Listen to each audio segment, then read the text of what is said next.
जिया जिया।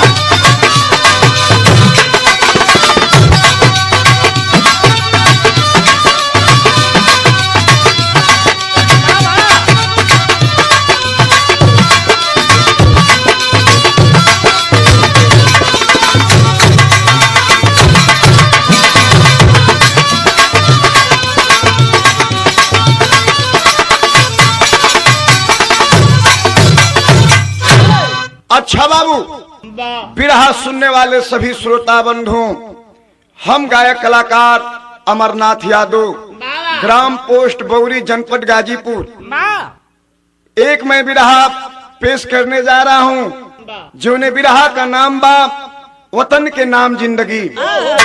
इससे पहले वो हमार कैसेट गई हैं जो ने कैसेट का नाम रहे विधाता का कहर। आप लोगों से बाबू बहुत दुलार प्यार हमरा के मिलल, हम आप लोग से बहुत खुश बानी। उहे आशीर्वाद दुलार प्यार लेवे खातिर दूसर का कैसेट आप लोग के बीच में भेजतानी। चालन कवि भूमिका लिखे मास्टर साहब।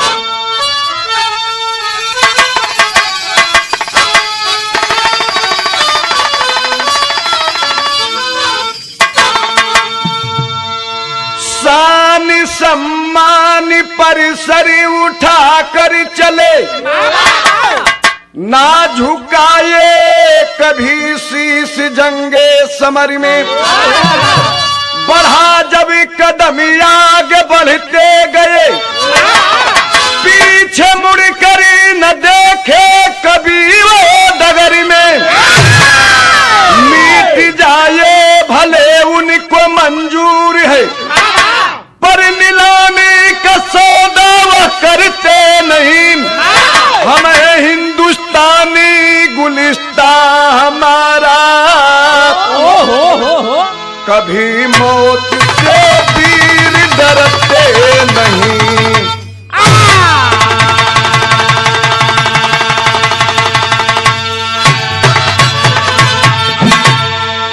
एक लाइन गजल का टुकड़ा लग गया झारखंडे भाई। कौन गजल बाप?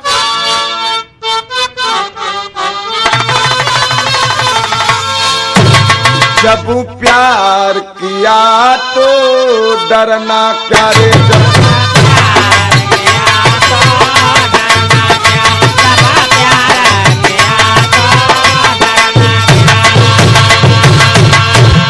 गजल का लाइन हम बिरहा के लाइन में कवि भाव लिखना का लिखना। यह लहू मेरा चिंगारी है,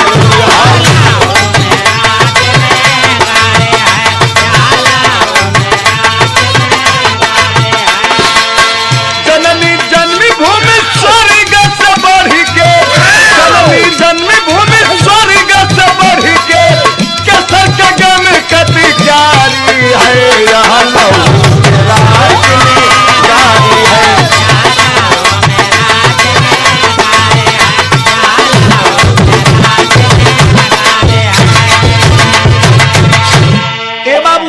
यही से कहानी को शुरुआत हो गई। कवि जी नजम का लाइन लिखला का लिखला।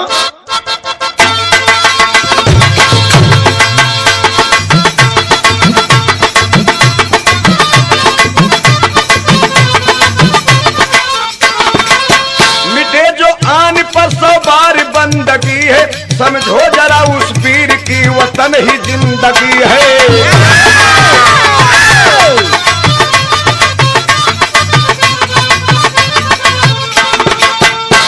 साहस भरा था कर्ण सी फौलाद की छाती में, पैदा हुआ था नाहर कुरुक्षेत्र की माटी में।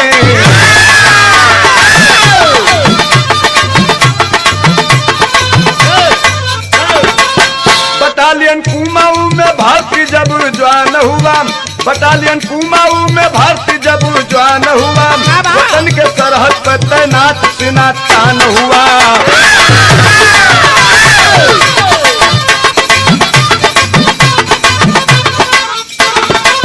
उधर था देश प्रेम इधर घर पे आया है, उधर था देश प्रेम इधर घर पे आया है। हुई सगाई तब बबीता दुल्हन को पाया है।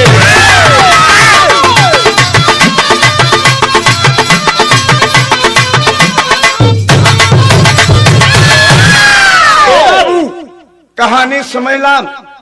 कुरुक्षेत्र का मैदान, जवना मैदान के दुनिया जाने ले, जवना मैदान में महाभारत का लड़ाई भइल, वही कुरुक्षेत्र के मैदान में बाबू एगो वीर पैदा भइल, जवना वीर का नाम बा कर्ण सिंह। कर्ण सिंह जब पैदा हुआ बाबू, माई बाप अपने बेटवा का पालन पोषण करे लगल। धीरे धीरे बेटवा हाई स्कूल इंटर पास कैले बा। जब इंटर पास कैलस, भर्ती में जाए लागल। किस्मत जाग गई, किस्मत जागल, कुमाऊं सेना में भर्ती हो गया। जवान जब भर्ती होता है, ट्रेनिंग खत्म हो गई। ट्रेनिंग खत्म होने के बाद बाबू कर्ण सिंह की शादी बबीता नाम की लड़की से होती है। बबीता जब अपने मैके से ससुरे आती है दुल्हन बनकर बाबू, जब बबीता अपने ससुराल आई, सुहाग रात का बात बा। सुहाग रात में ये बाबू का होला की नहीं खिजानत बारे। सुहाग रात एक लाइन गीत लगे मास्टर साहब, कौन गीत थी? अब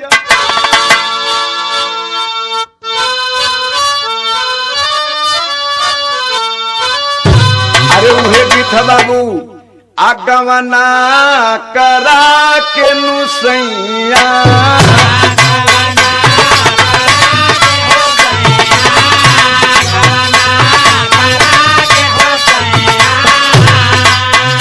हर बाई खावाला हो,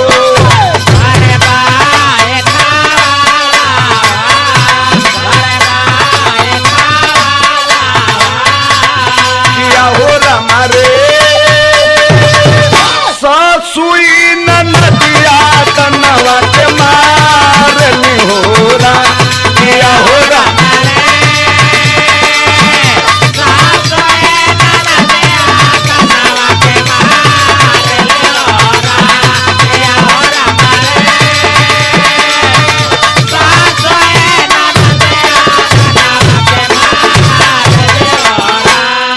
बाबू। तक गीत का लाइन हो, सुहाग कच्छ में जब कर्ण सिंह पहुंचा है, सुहाग रात का दिन बाबू, दुल्हन आस लगा के ताकत बा हमारे फौजी पति आ जाएंगे, सुहाग रात मेरे साथ मनाएंगे।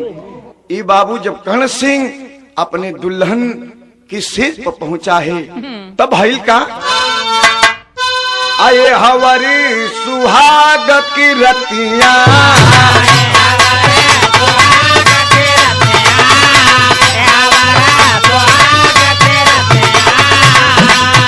सजली से जाइया हो,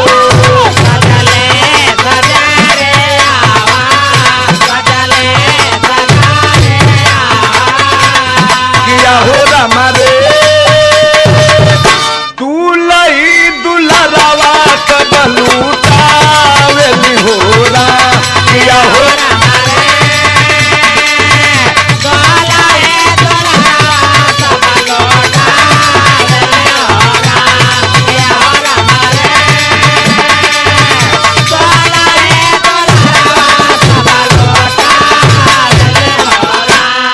बाबू। कर्ण सिंह सुहाग वाले कच्छ में पहुंचे हैं, दुल्हन के साथ ही बाबू सुहाग रात मनावत हुआ। ए बाबू वो समय का बात बा जहिया केहू के फौजी जवान के कुछ मिलत ना रहे, ड्यूटी करा ड्यूटी का तनख्वाह ला। ए बाबू तब तक हिंदुस्तानी रेडियो से आवाज आती है, जितने फौजी जवान अपने छुट्टी पे गए हैं सबकी छुट्टी रद्द की जाती है।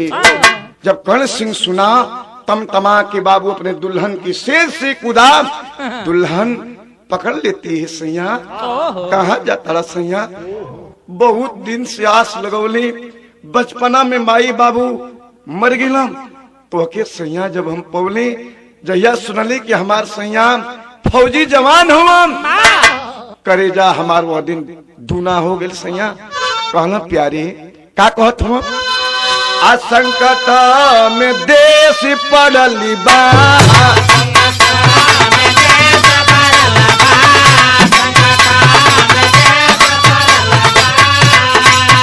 आ गईल बुलावा हो, आ गईल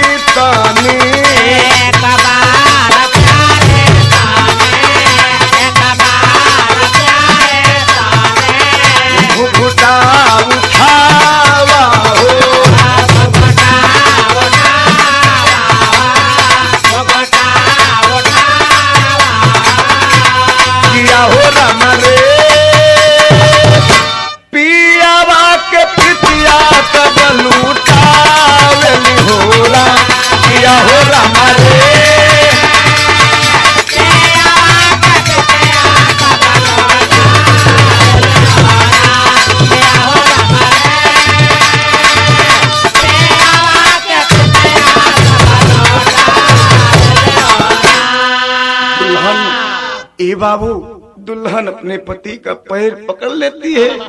सैया हमके छोड़ के जाता रहा। सैया कहला प्यारी फौजी जवान का सुहाग रात सीमा पे बीतेले, देश पे संकट आ गई प्यारी, हम जाई। अरे फौजी पति का दुल्हन हो, एक बार हमके घुघुटा उठा के प्यारी मुस्कुराता दा। ए बाबू इतनी बतिया सुनली भइल का एक लाइन कवि जी गीत लिखल।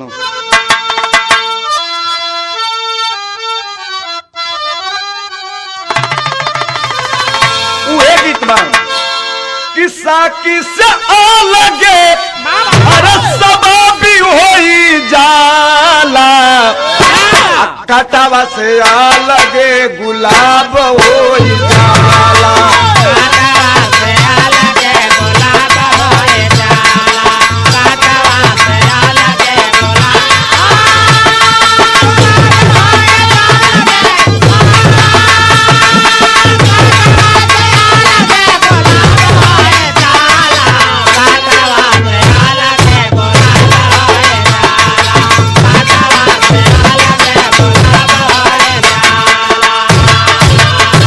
बाबू कर्ण सिंह अपने दुल्हन की समझावत हूँ बिरहा के भाव में कभी लिखला का कि देशवा के नाम जवानी लिखी जाले, जहिया स्टार वर्दी टोपी मिल जाले।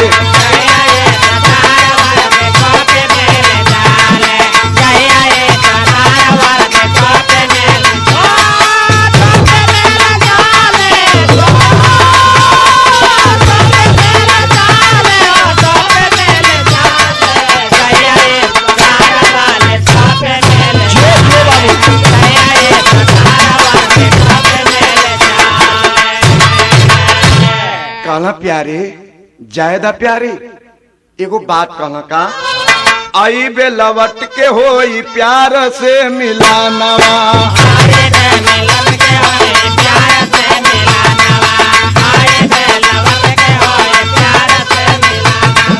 खुशी खुशी विदा कैली जाया है सजानवा।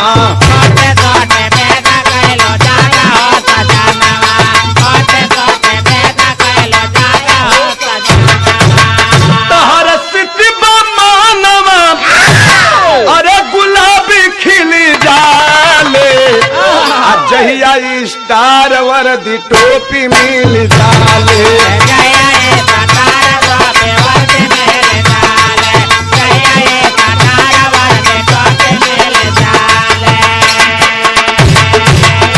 ये बाबू दुल्हन अपने पति को हंसते हंसते विदा करती है। सैया जा, सैया जा, ई मत हमके सुने के मिले, अगर दुश्मन का गोली लागल तो तोहरा पीठ में लागल ना सैया ना, अगर गोली खैया अपने सीने में गोली खा जइया सैया। देश के नामे तोहार जिंदगी लिख गई।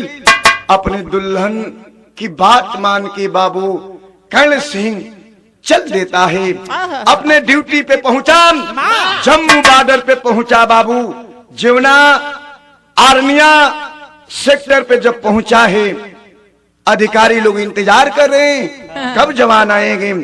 जब कर्ण सिंह पहुंचा बाबू, तैनात हो गया अपने ड्यूटी पे। जब तैनात हो गया बाबू, एक लाइन कवि जी गीत लिखला।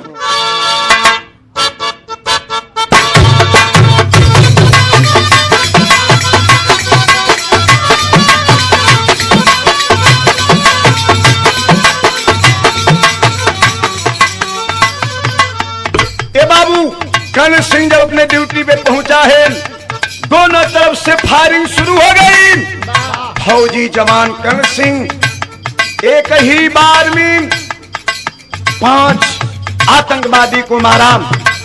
बेटा आवाज आती है, अधिकारी आवाज देते हैं, बेटा धन्य हो कर्ण सिंह, तुम्हारे जैसी इस धरती पे सपूतों की जरूरत है। विजय पाया, विजय हो जाती है बाबू। विजय लेकर कर्ण सिंह अपने घर आता है।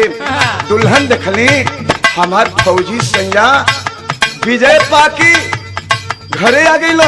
खुशी का दिन गुजरत बा बाबू। धीरे धीरे 2 महीना बीतल। 2 महीना के बाद छुट्टी खत्म हुई। जवान अपने ड्यूटी पे चल देता है तो वह गीत लागल झारखंडे भाई जौन बजौले रहा। चले लू भचकत भोरा की बेला खेललू कवन खेल।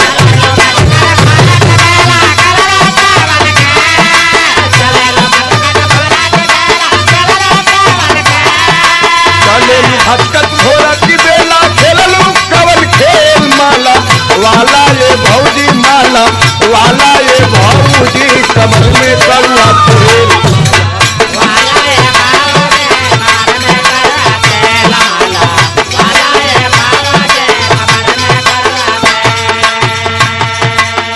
ए बाबू कौनो देवर ई बात अपने भौजाई से कहले ह, भौजी काहे भचकत हो। उहे कहलस ई त गीत का लाइन ह, बिरहा के लाइन में कवि लिखला का। जम्मू बॉर्डर पर लागल बा ड्यूटी सुन ले भाई जहां।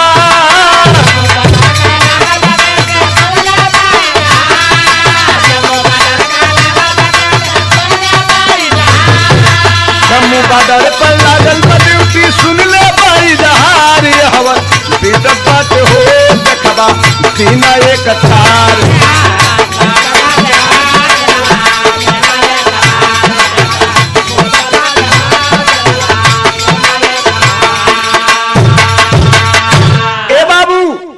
महीना छुट्टी बिताकर कर्ण सिंह अपने ड्यूटी पे चला गया। जम्मू बॉर्डर पे बाबू ड्यूटी पे तैनात बम। धीरे धीरे कुछ दिन बीतल। खुशी का दिन आई। कौन दिन आई? पैदा भइले जुलाई के जोड़ुआ ललनावा।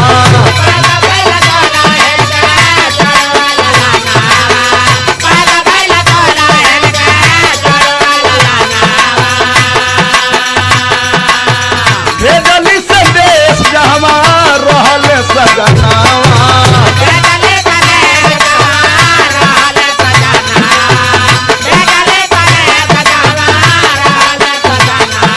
छाती गदगद भइल वीर के सुनले समाचार।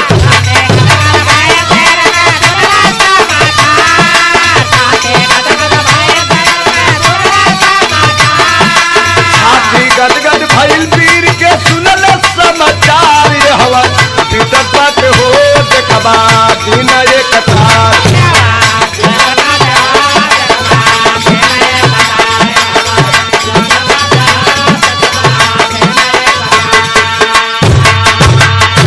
ए बाबू जम्मू बॉर्डर पे कर्ण सिंह अपने ड्यूटी पे तैयार बाम।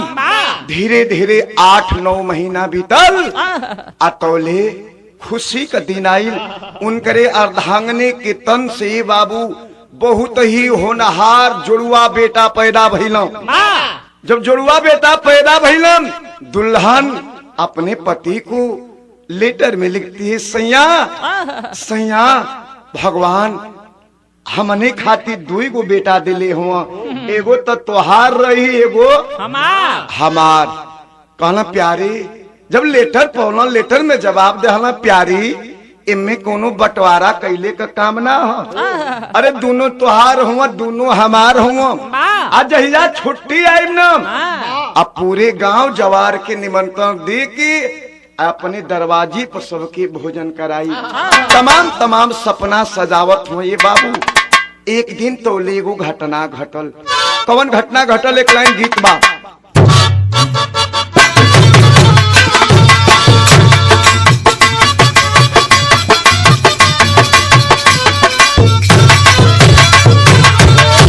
कौनो मेहरारू अपने सैया से एगो चीज मंगल।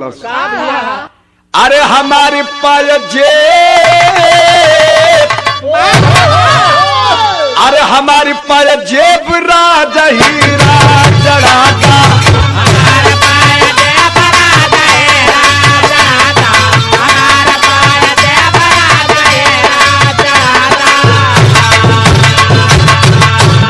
गीत का लाइन है, बिरहा के लाइन में कवि लिखला का। अरे जरा एक दिन देखबा गम के दीवानी।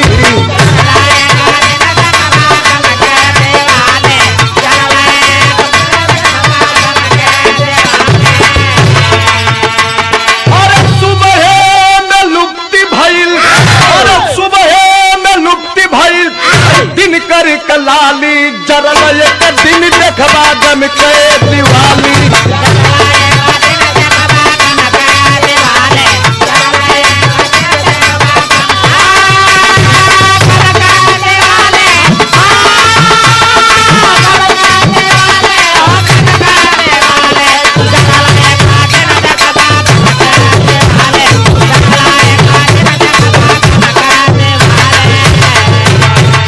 बाबू कर्ण सिंह अपने ड्यूटी पर तैनात बना।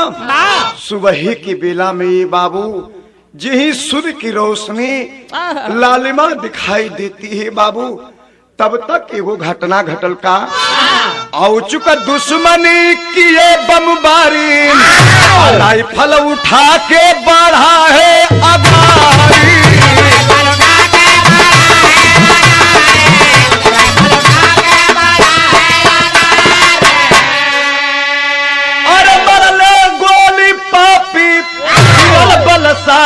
जरला एक दिन देखबा गन के दिवाली।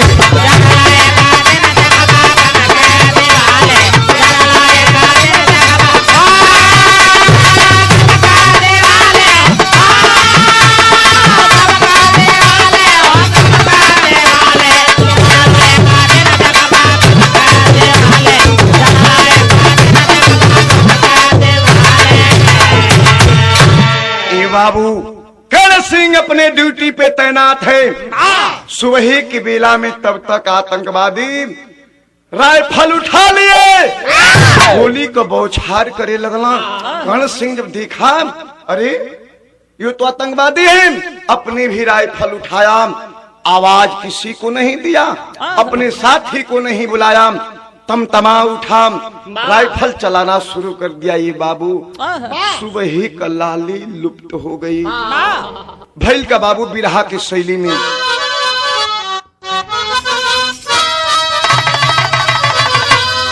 जम्बू घाटी में सोया से रवाम, अरे लहू में बिहा सुटी तब यहाँ ले वतन की माटी।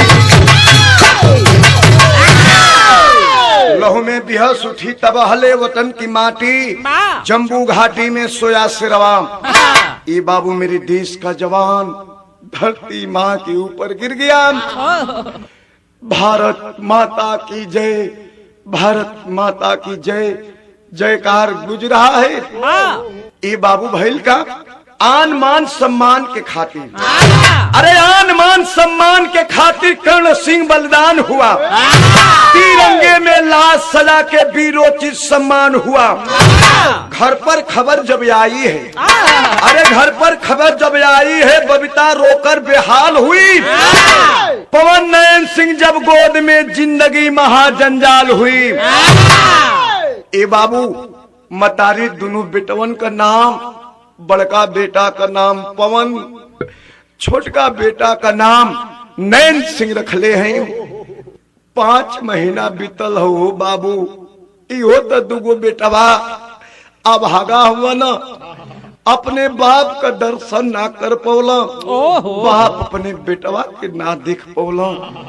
ए बाबू तिरंगा में ढक के मंजूसा में बंद होके जब लाश कुरुक्षेत्र में आती है, जब खबर गई दुल्हन सुनी कि हमार सैया शहीद हो गई ना, अरे बाबू जैसे गैया मतारी अपने बेटवा के देखे ली, दौड़ पड़ेली, वही तरह बबीता दुल्हन दौड़ पड़ी, अपने पति के लाश के ऊपर गिर जाती है।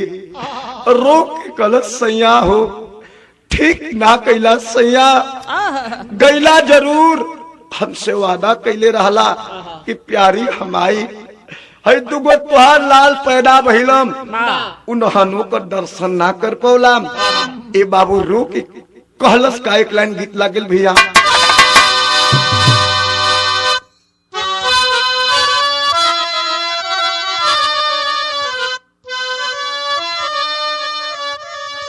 उहे गीत बाम सुहाग रात का बात बा झारखंडे भाई। अरे सेज चढ़ती,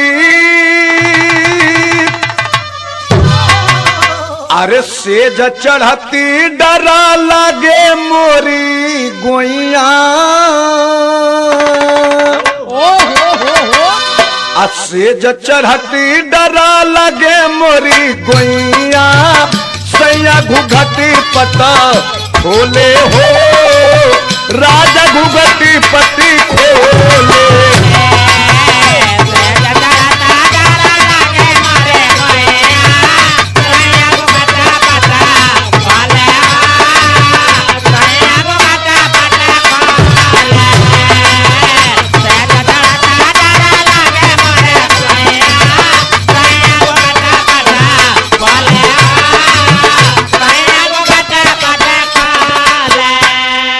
गीत का लाइन हो कवि जी बिरहा के लाइन में लिखल काम। अब विधवा हो गई बिरही बबीता बंवरिया, अब विधवा हो गई बिरही बबीता बंवरिया गैल सनुरवा धो वायो हो गैल सनुरवा धो वायो।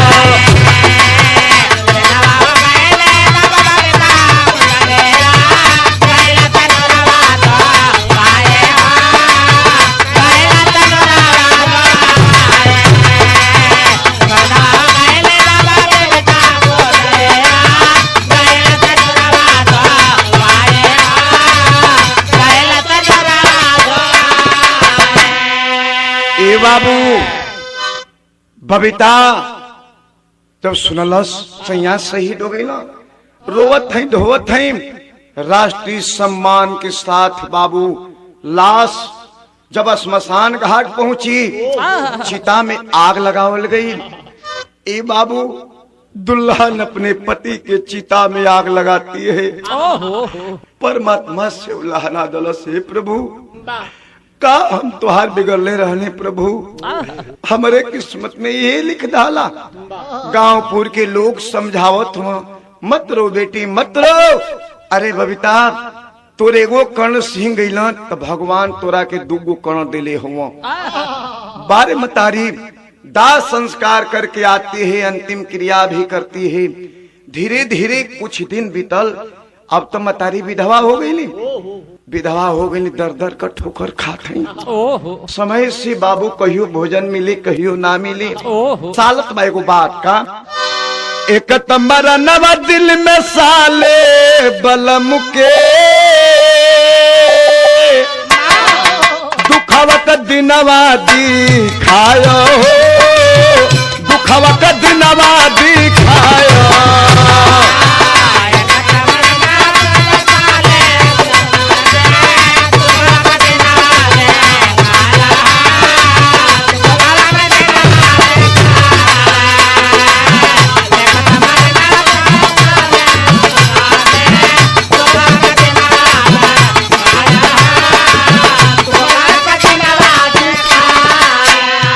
बाबू मतारी जिए का जीविका चलावे का कोनो उपाय खोजे लगली। का कहली एक दिन जंगलवा में विधवा मतरिया ऐधन खाती गई रहल सुनला जिकरिया।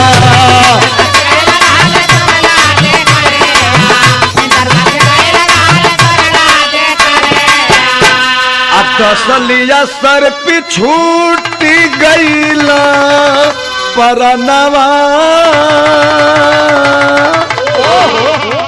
ए बाबू मतारी अपन जीविका चलावे खातिर प्रतिदिन जंगल में जाया करती थी।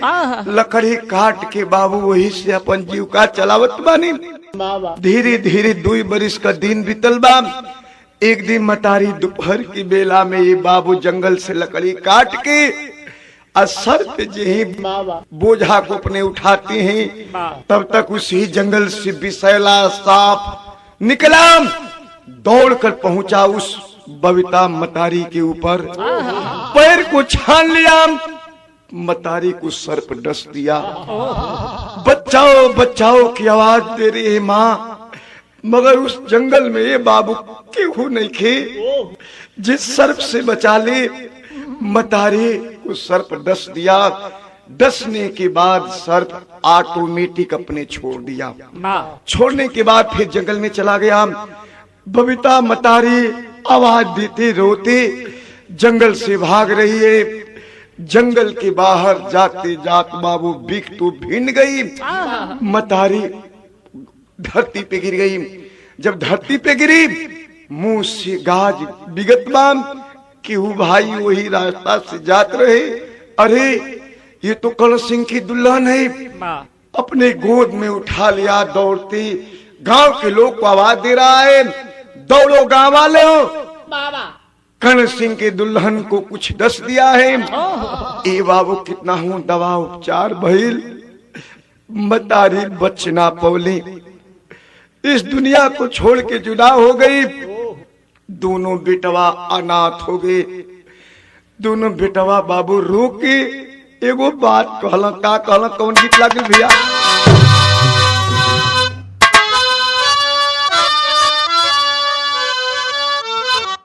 अब भैया निबिया को, अब भैया निबिया को पेड़ जान काटूं, अनिबिया चिरैयन का बसेरा, अब बलैया ले उबीरा का भैया निबिया को पेड़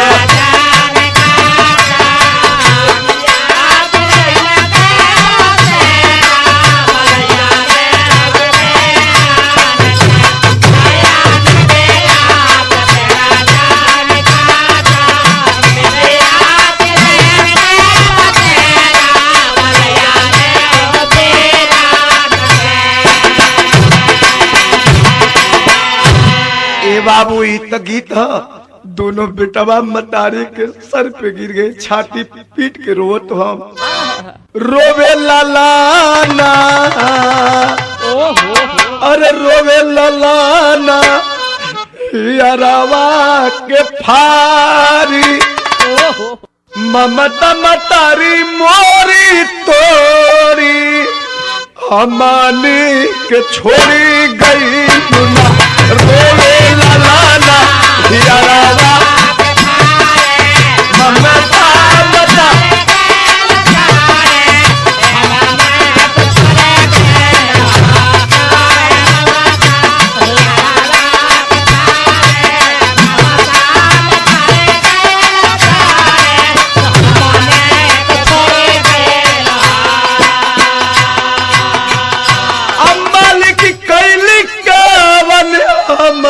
अनेक सुरावानो लूट लाला आज जीवन का सहारावानो,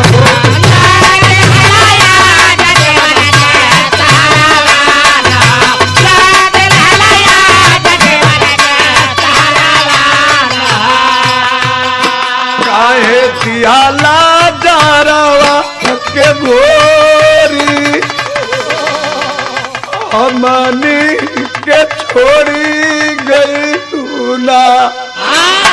ए बाबू दोनों बेटवा मतारी के छाती पीट के रोत माना, मम्मी मम्मी अरे जैया हमनी का 5 महीना कर ले जा मम्मी, हमनी का पिताजी छोड़ के चल गई ना, तू ही हमनी का पालन पोषण करत रहलू। ए मम्मी के हमने के भोजन बनाई के खाना खिलाई मम्मी। ए बाबू ऐसा केहू ना रहे गांव में, 2 बरिस का बेटवा हुआ दोनों पवन सिंह और नयन, उन्हन के रोवले से ऐसा केहू ना रहे बाबू के जेकरे नयन से आंसू ना गिरे। रोत रोत दोनों बेटवा बेहाल हो गई। गांव के लोग दोनों बेटवन के उठा लिए। ए बाबू गोद में ले लेते हैं, बेटा मत रो, बेटा मत रो। मतारी का दाह संस्कार की, दाह संस्कार करने के बाद बाबू जब घर पे आते हैं, मामा हर काम मरने से लेके 13 तक बितवला। मामा सोचे लगल ये दोनों हमारे बहने का जिंदगी की पालन पोषण करी। मामा के दया आइल बाबू। 13 बीतने के बाद अपने दोनों भांजा को अपने ही घर लेकर चली गई। धीरे धीरे 10 महीना का दिन बीतल। वो बेटवा मामी खाती भारी होके लगल। मामी एक दिन बोली को बोली बोलता नहीं, अरे अपन घर ना देखा जा, जिंदगी भर तो हम लोग को हम ठिका ले लें खियवले को। छोटका भाई नयन मामी की बात को सुना, समझ गया कि मामी हमने की दीख के जलता नहीं। बड़का भैया पवन सिंह की बोलाए की कहला, भैया हमने कहीं यहाँ से घर छोड़ दी जा, आए ले मामी खाती हमने को बोझ ना रह ले जा। बाकी मामी अब बोली कुबोली बोलता नहीं। पवन सिंह जब अपने छोटे भाई की बात को सुना, बाबू भाई का बात मान के मामा का घर छोड़ दो। अब मामा का घर छोड़ के बाबू मूंगा झील गांव के पास जाके बाबू वही नदी के किनारे रेवटी डललो। रेवटी डाल के अब तक क्यों है ना, धीरे धीरे 12-14 वर्ष को भइल हम अपना की जी का आधार खोजी लगलो। नदी के किनारे देखत हम कि लोग मछली मारत हम। हेमन हमहनु को मछली मारल जाई अब बेचल जाई तो जीविका चली। दोनों भाई ये बाबू संग में घूम के मछली मारे लगलो। धीरे धीरे कुछ दिन बीतल, ये एहसास होखे लगल कि हमहन का जाल खरीद लेहल जाई, डायरेक्ट मछली अपने मारल जाई तो 1500 का रोज बेचल जाई। में अधे न मिलत बा, इतना मेहनत करत है जाम भइल का बाबू पहपट कलाई।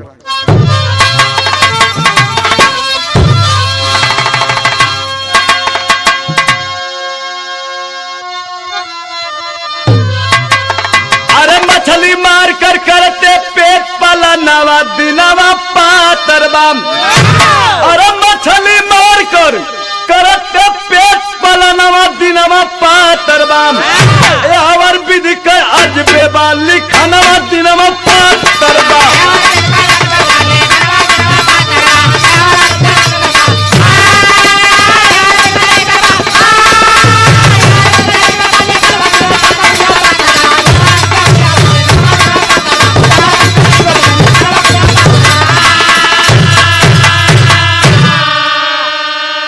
अब बारथी भीषण अरे बारथी भीषण झलम नदी में बेग से बहता पानी हो। पवन सिंह बाजार गया था सामान खरीदने ज्ञानी। ए बाबू बड़का भाई पवन सिंह शाम की बेला में बाजार चले गए सामान खरीदने के लिए।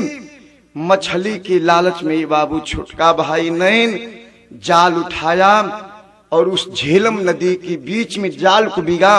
इतना तेज पानी बहत रही कि पानी की झोंका में ही छोटा भाई नयन भी उसी जाल के साथ बहते चला गया। बाबू बहते बहते कुछ दूर गया। ए बाबू अब तो शाम की बेला में पवन सिंह आए, अपने भाई के ना पौला। टोला पड़ोसा लोग से पूछत हो, ए भैया ए बाबू हमारा छोटका भैया नैन के देखला हा। ए बाबू केहू देखले रही तब न बतलाई। गांव के लोगों ने ना भैया समवा कर दिखाई करीब 3 बजे देते रहुए का भैया। वो समय तो हम रहू में 4 बजे हम गईली बाजार से सामान खरीदे खाते। अब अली तो हमार भाई नैन है ये नहीं खे। ए बाबू भाई की भाई खोजत बा नैन में आंसू लिखी और रोवत है। वो बात कहलस का आला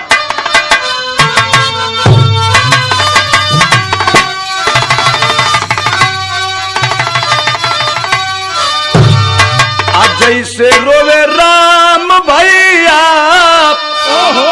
लखड़ के बियोगवा बाबू।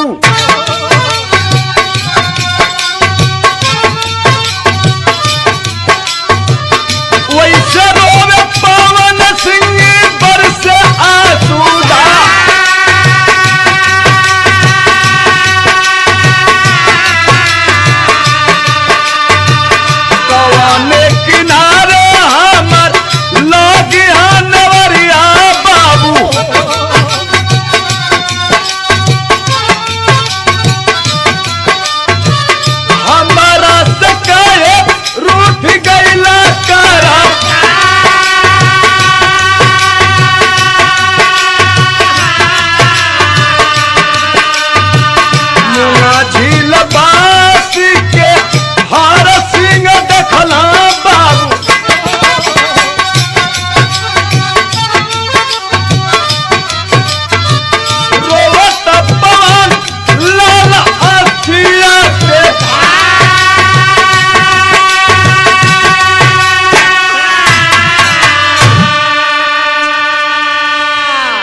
बाबू पवन सिंह रात के बेला में रोवत गांव में गईल बाबू। वही गांव के रहे वाला केहर सिंह जब देखला बेटवा के कहला बेटा काहे रोताला? कहला चाचा हो हमार छोटका भाई नैन शाम को हम अपने डेरा पे छोड़ के गईली, बाजार से वापस जब अली तो भाई दिखाई ना देतबा। केहर सिंह के बाबू एक कहू भगवान औलाद ना दिले हूँ, न बेटा न बेटी केहू ना हो। वो अपने स्वार्थ में सोचना बारे भगवान इतना सुंदर बेटवा बा, अपने लालच में स्वार्थ में कहना बेटा आवा आवा बेटा हमारे घरे तू आवा, रात भर रहा, सवेरे तुम्हारा भाई के हम खोज दे। छोटा बच्चा ना बाबू बात को मान गया। केहर सिंह के घर रात भर रुका, सुबह हुआ कहता है चाचा चाचा हमारे भैया की खोज दा चाचा। धीरे धीरे 2 दिन 4 दिन 10 दिन 1 महीना बहकावा देहल। अब धीरे धीरे भाई अपने भाई की भूली लागल। ए बाबू यह तो पवन सिंह के कहर सिंह पालन पोषण कैलम। नैन छोटका भाई बहुत बहुत जब नदी में गई मंटू मच्छर मारा, उस बच्चे को पाता है, देखा कि बच्चा तो बेहोश है। मंटू मच्छर मारा बाबू जब उस लड़के को ले गया, दवा उपचार कराया, होश में आ गया। धीरे धीरे पालन पोषण होखे लागल, आपन लाइन दूरी चेंज करे लागल। भइल का तन सरल में करा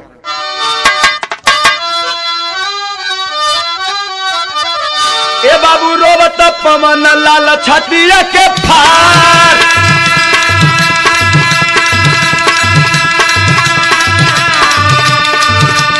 आई गया दया लेके आइले भवाना,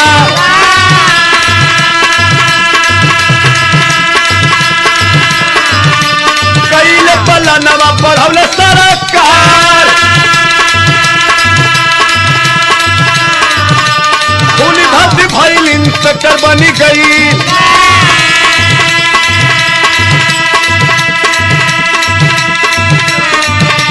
जम्मू शहरिया में सुनाई जहा,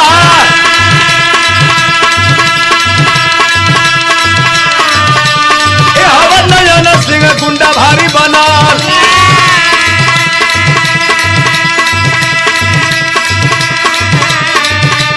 नामी इसमें गलत बेचला हथिया,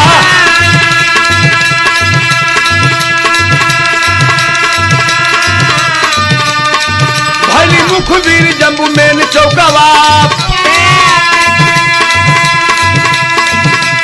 ड्यूटी पर रहल इंस्पेक्टर होना।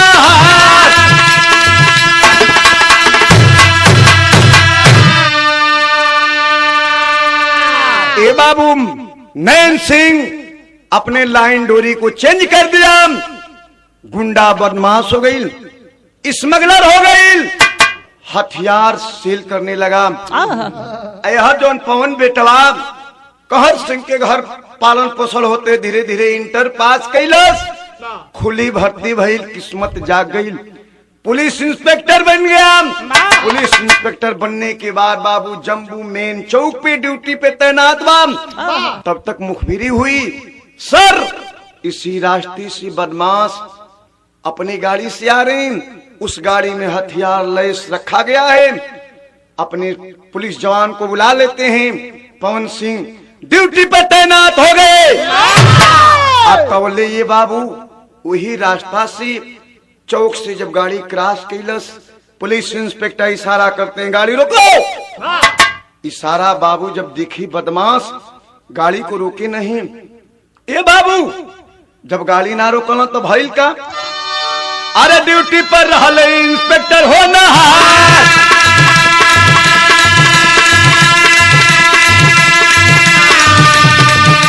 मन में गोली भड़क टायर फट गई।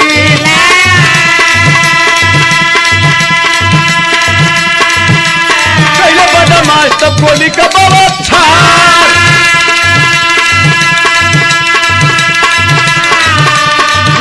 पोजीशन जब पुलिस के जवाना,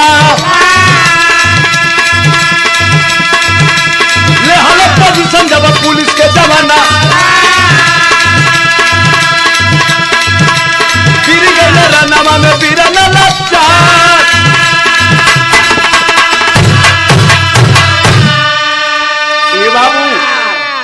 पुलिस इंस्पेक्टर पवन सिंह गाड़ी के इशारा किए ड्राइवर को, रुको। गाड़ी रुकी नहीं, ड्राइवर भागना शुरू कर दिया, पीछा कर ली अपने गाड़ी से, फायरिंग शुरू हो गई। एगो गोली गाड़ी के चक्का में जाके लगल, टायर जब फटल, डिसबैलेंस गाड़ी होती ही जाके पेड़ में टकरा गई। जब गाड़ी टकरा गई तो खड़ी हो गई, खड़ी हो गई तो बदमाश उस गाड़ी से उतरी, तनातन पुलिस इंस्पेक्टर की गाड़ी पे फायरिंग झोंक दी। इधर से पुलिस के जवान भी झोंके, सभी बदमाशों को मार दिए। पवन सिंह हिम्मत जताया, उस बदमाशों के पास जब पहुंचा है, देखलस कि सब तो मर गए, मैं एक जिंदा है, अब वही सांस चलत बा। उससे पूछत हो का खड़ी कलाई,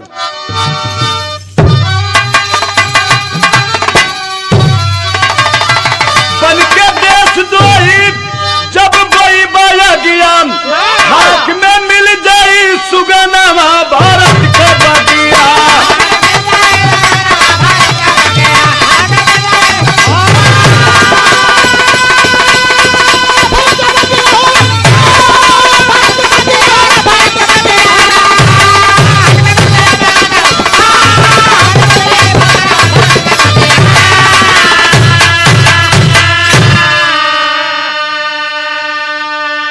पुलिस इंस्पेक्टर जब उस बदमाश के पास पहुंची तो होता है क्या, आई के समीप जब देखे बिरल सियाम, एगो रहल जिंदा, वही चलत रहल ससिया।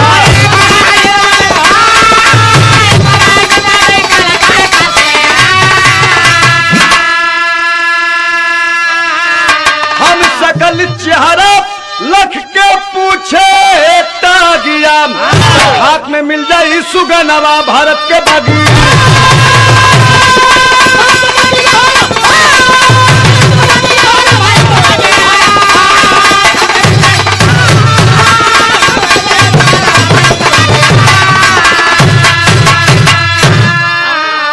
पुलिस इंस्पेक्टर पवन सिंह पहुंचे, अरे जवान, हमसे सकल चेहरा देखी, सोच रहे हैं कि लग रहा है कि मेरा भाई है, मगर कौन कहे कि मेरा भाई है, इसमें गलत बा, बदमाश बा। अगर भाई बनावत है, हम सकल चेहरा हो, पूछी कहाँ घर है, कहाँ के रहने वाले हो। हाथ जोड़ लिया, कहा सर मेरा घर मत पूछी, मैं अनाथ हूँ। बचपना अवस्था में जैया हम 5 बरिस कर रहली, हमार बाबूजी मर गए। बताओ तका कि बाबू के न देखली रहलू मरा नन्हैया, अब बबीता रहली माई रोवे धाई करके पैया।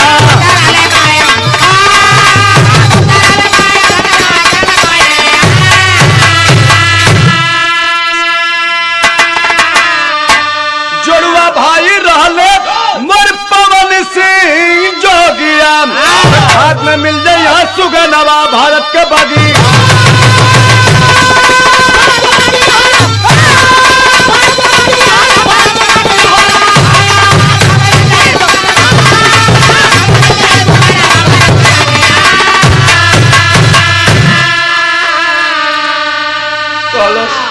सरकार हम आपसे झूठ नहीं बोलत, सुने में आई हमनी का 5 महीना कर रहले जा। हमारे पिताजी का नाम मतारी बतावत रहली, कर्ण सिंह रहे, फौजी जवान रहलम, देश पर शहीद हो गई ना। अजैया हमनी का दोनों भाई जौमा पैदा भइले जा। मतारी हमनी का नाम, बड़का भैया का नाम पवन सिंह रखली, हमार नाम नैन सिंह रखली। मतारी 2 वर्ष के बाद मर गई, जेकर नाम बतावल गई बबीता। पुलिस इंस्पेक्टर सुनत बा, अच्छा बाप का नाम कर्ण सिंह, तुम्हारे माता का नाम बबीता, अच्छा तुम्हारे भाई का क्या नाम था? कल सरकार हमारे भैया का नाम रहे पवन, हमार नाम है नैन, हमनी का दोनों भाई जुआ पैदा भइले जा।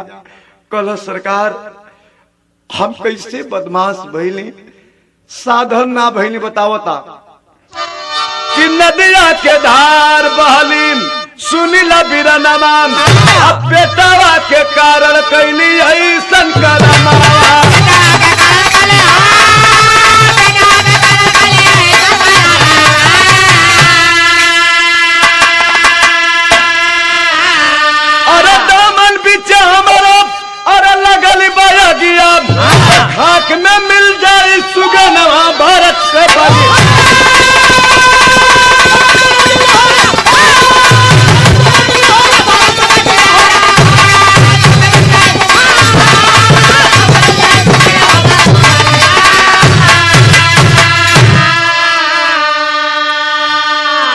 बड़ा भाई पुलिस इंस्पेक्टर पवन सिंह जब इतनी सुना कि मेरा भाई पवन है, मैंने झेलम नदी में बह गया, पहचान गया अपने भाई को। मरते वक्त अपने भाई को गोद में उठा लिया। भैया मत रो, अरे और कोई दूसरा नहीं रे पगला, मैं ही तेरा बड़ा भाई पवन सिंह हूँ। बारे परमात्मा अपने भाई के पौले तो ये अवस्था में पौले, मुझे माफ कर देना भैया, माफ कर देना। इतना ही पवन सिंह कहा। बाबू सदा सदा के लिए अपने भाई के गोद में छोटा भाई नयन सिंह सो गया। अपने भाई की लाश को ले गया बाबू, अर्थी सजाए के दाह संस्कार कैला, अंतिम क्रिया कैला। आखिरी लाइन कवि लिखला। गुरु बड़े गुलाम लाल बिरहा के बाग सवारे, बच्चन यादव कवि चंद्रिका हो गए प्रभु को प्यारे। अरे जम्बू घाटी में सोया श्रवण, अमर कवि मुसाफिर बिरहा काव्य से जम्बू घाटी में